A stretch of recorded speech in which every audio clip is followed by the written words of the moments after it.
This is Tammy, and today, well, I'm not anywhere. Right now, it's February here in Pennsylvania. It is cold. Hershey Park is closed, and really, we're not going anywhere. Hershey Park will open up in the very beginning of April, so we'll start to do some Hershey Park videos then. But for now, today, I wanted to totally switch it up and talk about our upcoming vacation that we're going to in May. So the first week of May, we're going to be traveling out to Anaheim, California for a trip to Disneyland. And I thought it would be interesting today to talk about why we are choosing Disneyland over Disney World in Florida. So typically here in Pennsylvania, most people, their first trips to Disney with their families are usually to Disney World. So obviously this is a little bit different for us to be going to Disneyland instead. So I kind of wanted to break down the pros and cons and why ultimately this was the best decision for our family.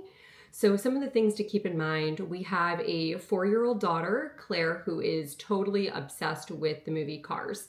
So that is something I want you to keep in mind. And what our decision is, of course, isn't going to be necessarily what the best decision for your family is. I just want this to kind of give a new insight and look as to why you have more options than just going to Disney World and why California could possibly be a better option for your family. And if you enjoy this video, please give me a like and consider subscribing to the channel. I'm looking forward to covering a few of our upcoming vacations that we have this year. So when I was looking into planning Disney, there was a lot of factors that I took into consideration. So one of those factors was we wanted to make sure that our daughter was going to be old enough to really enjoy the park to its fullest capacity. So Disney has a ton of rides that are appropriate for young children and even pregnant women. Not that we're having any more babies, we are a one and done family, but I just wanted to kind of keep in mind that we wanted her to really maximize what she could do while we're out there. So she's 4 and she is now just 42 inches. So Disney parks have a lot of height requirements for the 40-inch height rate. So Radiator Springs Racers, which is in Carsland, which is one of the main reasons why we're going to be going to Disneyland, has a 40-inch height requirement. So that's why this is like the perfect age, and we didn't go beforehand. I know a lot of people try to take their children before they so 3 and under is free at Disney. Of course, so she is going to be, we're paying for her to go. I think it's like the 4 to 9 category that it ends up or 3 to 9, where it costs money to take your kiddos to Disneyland versus them being free. But we really wanted her to be a good height that she could really enjoy a lot of the attractions out there. There's a few other attractions that are that 40-inch height requirement. I know like Rise of the Resistance, the Guardians of the Galaxy ride, the drop tower that's a former Tower of Terror. And you'll have to forgive me, it has been years since I was personally at Disneyland. The last time that I was at Disneyland was in 2007, and it was just a very quick in and out kind of trip because I was out there competing at a national pageant. So we weren't out there for the purpose of going to the parks, but rather we got to go to the parks because the pageant was held in that area. And the last time that I was personally in Disney World was in 2008. And again, that was a very quick, we just spent one day in Magic Kingdom, and that's because I was competing at another national pageant over the week of Thanksgiving. So it has been a very long time since I was personally at Disney. Okay, so I wanted to kind of break down the biggest pros that we're seeing whenever we're planning this trip to Disneyland. One of the biggest pros to us was that there's only 2 parks versus 4. So I think 4 parks is a lot, especially if you do have smaller children. I know people who do it and they go every single day as a park day. I know other people that take rest days in between. We are going to be going for a total of 6 nights. So we're arriving on a Sunday. We have a park day Monday, Tuesday, a rest day Wednesday, and then a park day Thursday, Friday, and we're leaving on a Saturday. So I felt like 2 parks was a lot more manageable for having a younger child. She is no longer nap dependent, so that's no longer a factor. But we are still going to be taking a stroller along in case she gets tired. So I think that that's a huge bonus. So you have Disneyland and then you have Disney California Adventure. So we're planning on we have allotted 2 days per each park. And we do have park hoppers, which means that after 11 a.m., we can switch. So Disneyland still has a reservation system. So we had to put in our reservation for the park that we're going to be starting at for that day. And that's the park we have to start at for that day. But then after 11 a.m., we can pop on over.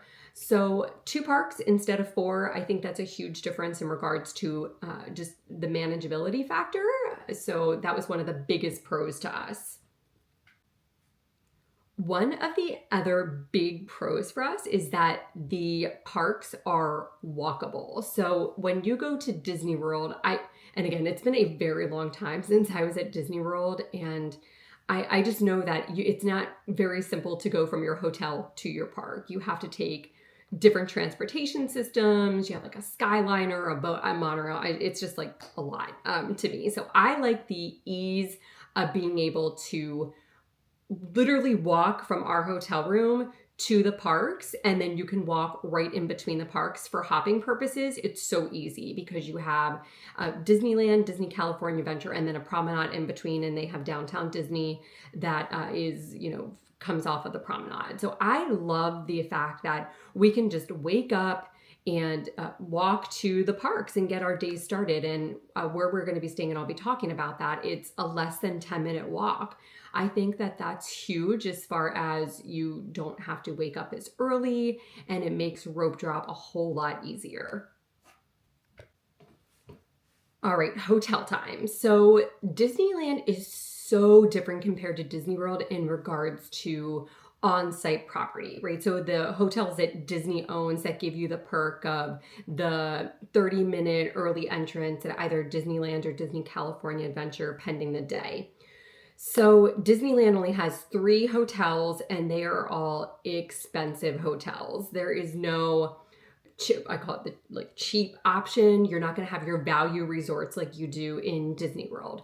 So how it works at Disneyland is, so they have the Pixar Place Hotel, the Disneyland Hotel, and the Grand Californian. And we didn't want to pay that price point of staying at one of those hotels. So Disneyland has Good Neighbor hotels, which are hotels that are in close by distance to the parks. So we are going to be staying at the Courtyard, Courtyard Marriott. It's the theme park entrance. So one of the perks that I found to this particular hotel is that there is an on-site water park. So Claire, during our day that we're just resting, there's going to be lots for her to do. So that was one of the biggest perks that I found. Now, the other hotels, I know that Pixar Place and Disneyland, they have great pools. And I know Pixar Place has a cute little water park too.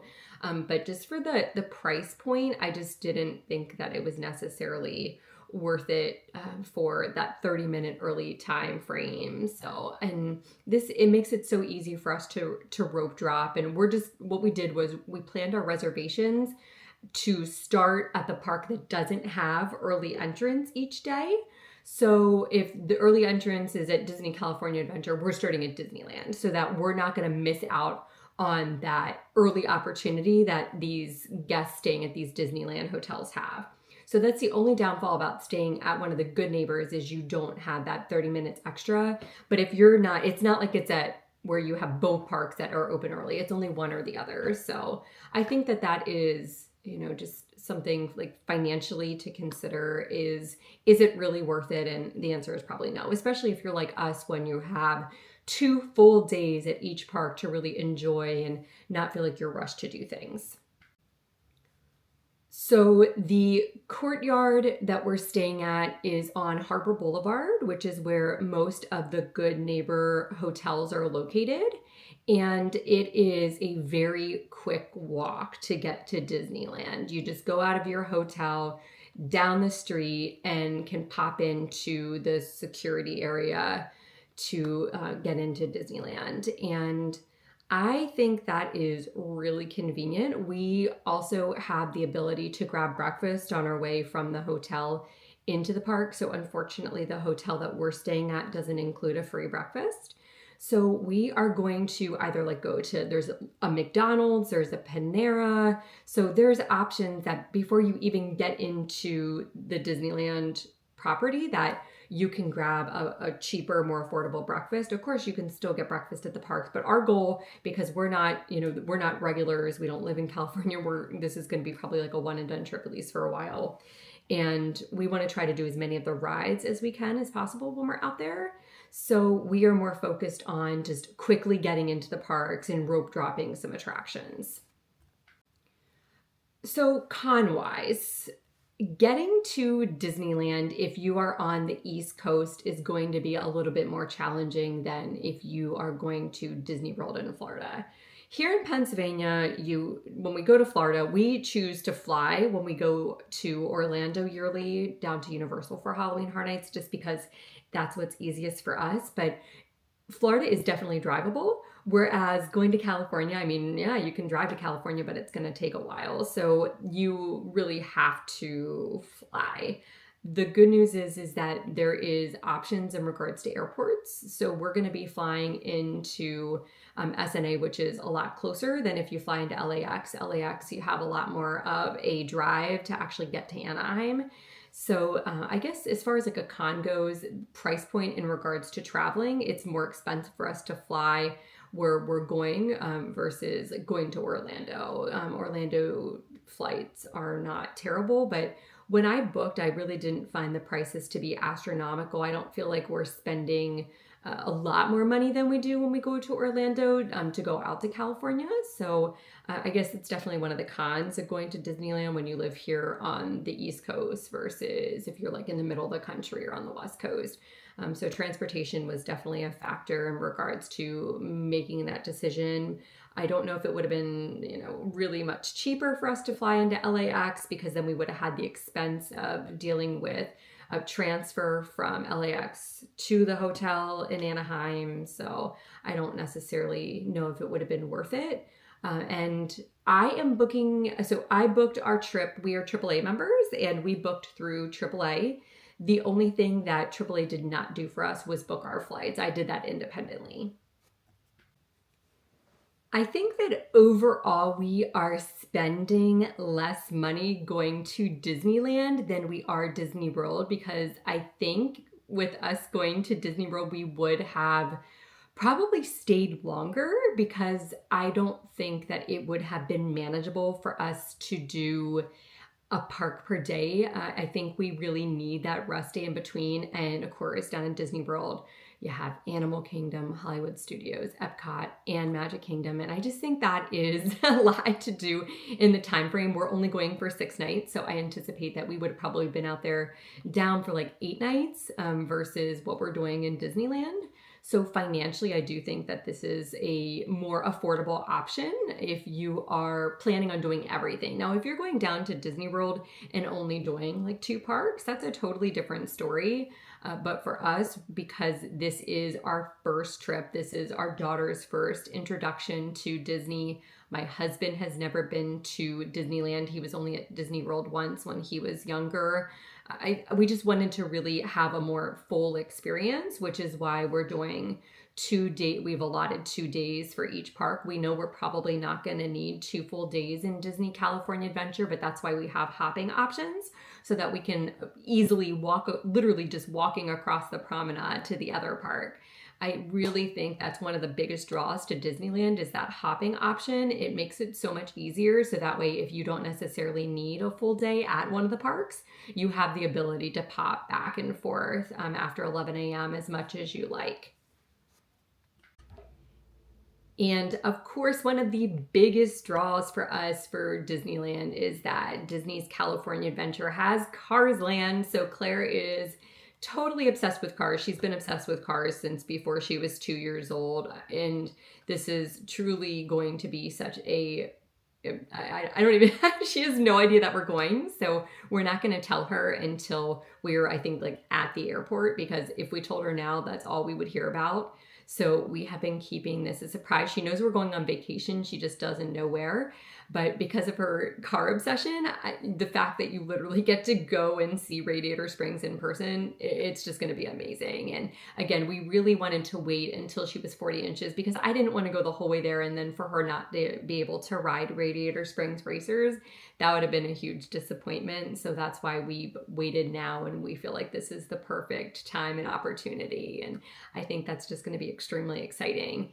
Disney California Adventure also has Pixar Pier, and she loves Toy Story and Inside Out, and she loves all the Pixar movies. So I think that's going to be really unique for her, which is something that I know we could have had somewhat of a Cars experience down in Florida if we would have stayed at like Art of Animation, and we could have stayed in a Cars suite. But ultimately, I think that this is going to be more exciting and meets what I'm looking for her first experience to be with Disney.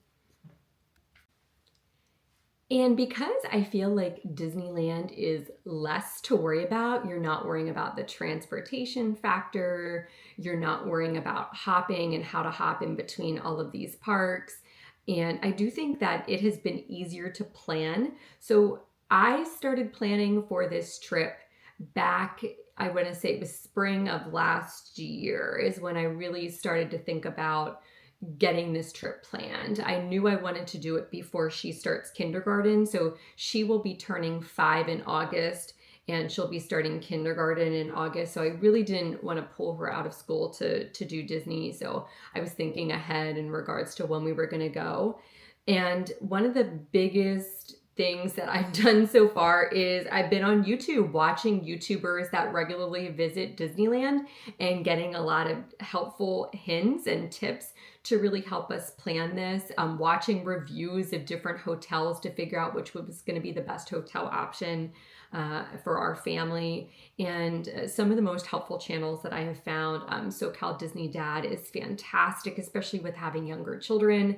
When you're planning a trip, you want to really focus on the aspects that are most pertinent to your family. Hence the reason why I'm making this video. If you have a small child, this is why I'm suggesting Disneyland over Disney World. I think there's a lot of factors. So SoCal Disney Dad. I also really enjoy Fresh Baked because he gives really accurate, up-to-date information. Provost Park Pass is fantastic. And I've just really been enjoying watching YouTube videos to help us with the planning piece. But overall, I do think that if you have a younger child who does get easily tired, they're no longer nap dependent, but still the fact that you can just roll back in your stroller to the hotel when you're done at the day and it's less than 10-minute walk. It's just going to be so convenient for us if we do want to take that midday break to go back and just relax and hang out. We have the ability to do that, and it doesn't eat up too much of our day to go and do that because it is such a quick walk.